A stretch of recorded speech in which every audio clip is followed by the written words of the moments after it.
Welcome back, everyone. Today we're going deep on a word that I personally find fascinating. Laconic. It's all about, keeping it short and sweet, getting right to the point. Expert speaker. You always have such great insights on these words.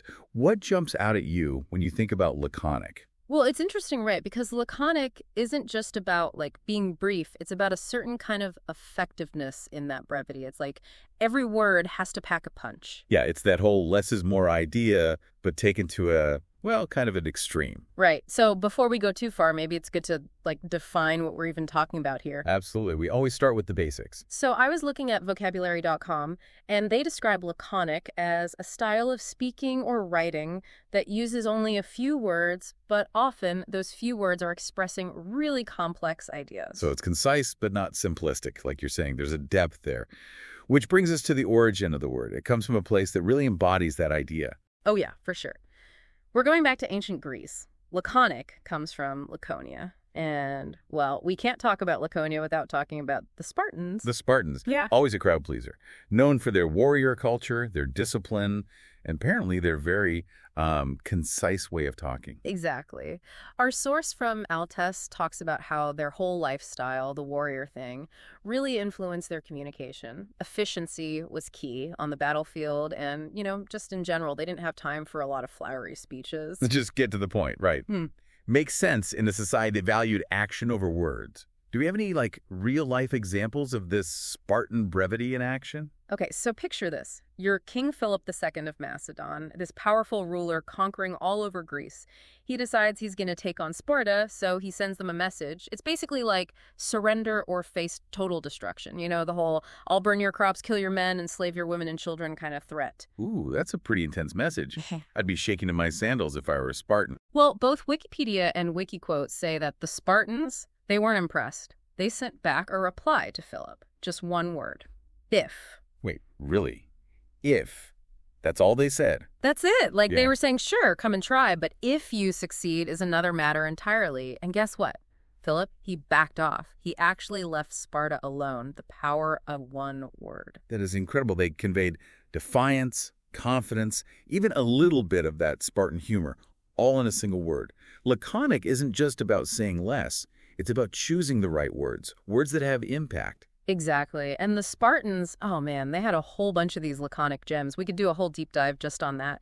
But let's maybe focus on a few that really show what this communication style is all about. Okay, I'm ready for some Spartan wisdom. Lay it on me. All right, so there's this one attributed to Lycurgus, their lawgiver. Someone suggested they have democracy in Sparta, and Lycurgus is like, begin with your own family. Pretty savage. Oh, I get it. It's like a subtle dig, right? If you think democracy is so great, try it out on your own family first. Right, and it shows how the Spartans were skeptical of the Athenian way of doing things, all that democracy. It was messy to them.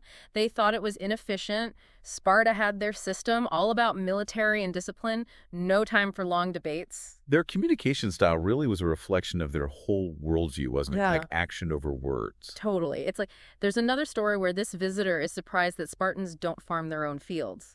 They had helots do it, like a kind of serf class.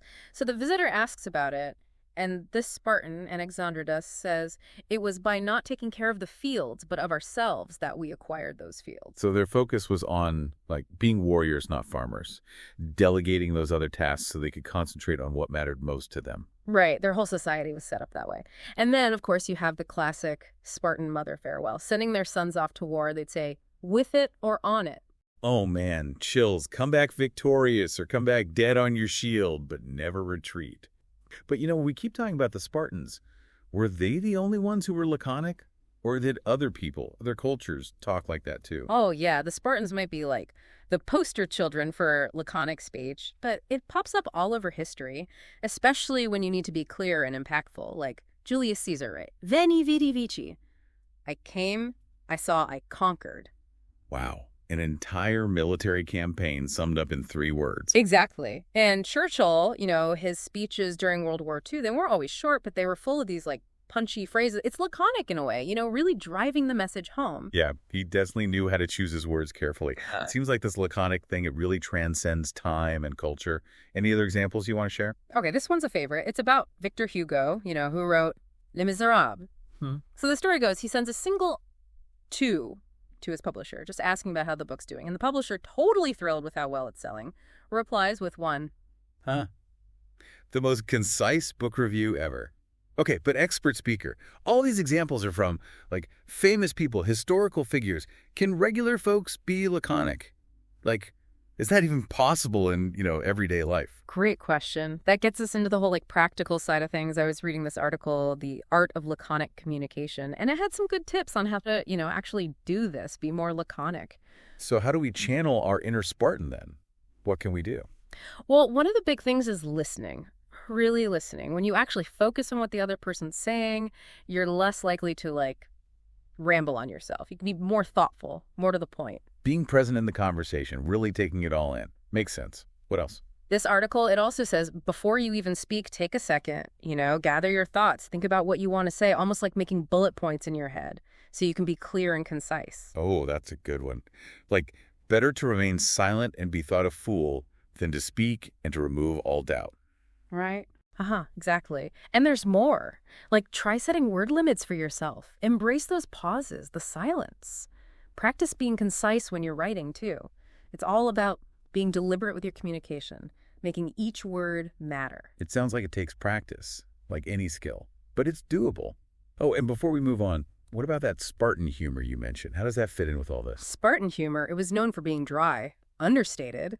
Kind of ironic, too. Wikipedia talks about how it's different from Athenian wit. In Athens, they had Attic salt, which was more playful with language. So Athenians were all about wordplay and witty banter, while the Spartans kept it short, sharp, and to the point. Right. It's like their whole culture was infused with this laconic way of thinking. It wasn't just about efficiency. It was part of who they were. It makes you wonder, though, is there a place for that in our modern world? Could being more laconic actually be beneficial today with all the information overload and everything? Yeah. It's interesting to think about, right? Could we all use a little bit of that Spartan, mindset when it comes to how we communicate, especially now when everyone's just bombarded with information, with messages, notifications all the time? It really makes you wonder, what if we all tried to be a bit more clear, more concise, really focused on listening to each other and choosing our words carefully? Yeah, I like that. Like decluttering, but for our conversations. Instead of throwing a million words at each other, we aim for that Spartan simplicity. It could make things so much more powerful, don't you think? It could. We might even rediscover what it means to have a good conversation. One where each word actually means something. Well said. Well, expert speaker, looks like we've reached the end of our deep dive into the world of laconic. And I gotta say, I'm feeling inspired. Maybe it's time I try to channel my inner Spartan a bit more often. Me too. So, dear listeners, here's a challenge for you. Try using laconic this week. See what happens when you express yourself with a little more of that Spartan brevity. Do people react differently? Does it change how you feel about communicating? Give it a shot and let us know.